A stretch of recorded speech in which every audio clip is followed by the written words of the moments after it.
एक बंदा है वो कहता है जी कि मैं एक बहुत मशहूर फैन कंपनी जो है उसका वो चलाने वाला हूँ और मेरे साथ जो है मेरी एम्प्लॉय थी समीन। अच्छा, समीन मेरे साथ मिलके जो है वो काम करती थी और मेरी एम्प्लॉय थी। तो समीन ने विशाल को मुझे इंट्रोड्यूस करवाया और इसे कहा जी विशाल को भी रख लें और ये विशाल भी मेरा एम्प्लॉय बन गया। समीन और विशाल का काम ये था कि ये प्रॉपर्टियां देखते थे, प्रॉपर्टियों का प्रोजेक्ट बनाते थे, फिर मैं ज़मीन.com पे घराना.com में उनको बेचता था और उससे जो प्रॉफिट आता था वो मेरे पास आ जाता था। नाउ द क्वेश्चन इज कि अगर समीन और विशाल आपके एम्प्लॉइज हैं तो करोड़ों रुपए समीन और विशाल के अकाउंट में क्यों ट्रांसफर हो रहे हैं, वो आप अपने अकाउंट से क्यों नहीं कर रहे? फिर समीन और विशाल को आप पेमेंट क्यों नहीं दे रहे as a salary?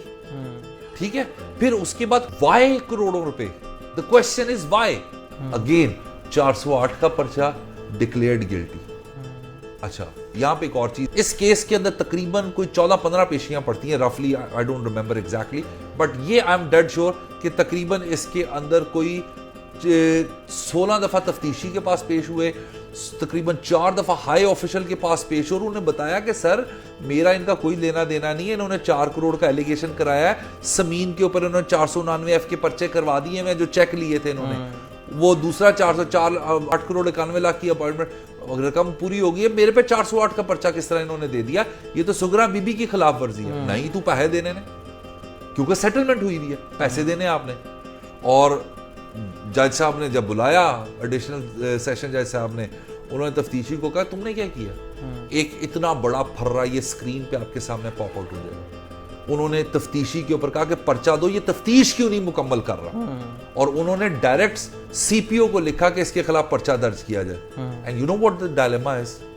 The same learned जज व्हाइल डिसाइडिंग द बेल, जिसके अंदर तफ्तीशी की इनकॉम्पिटेंसी के ऊपर ये फर्रा लिखा गया, he refused the bail on the basis of opinion of that investigating officer. But that is his right, वो जज साहब का काम है, जज साहब ने वो सारा कुछ करना। But I'm telling you that how things get complicated by policy matters, policy कह लो, डिफरेंट इंटरप्रिटेशंस कह लो, इसीलिए मैंने आपके सामने 4 लेयर्ड स्ट्रक्चर रखा जो सुप्रीम कोर्ट कहती है, मैं नहीं कहता।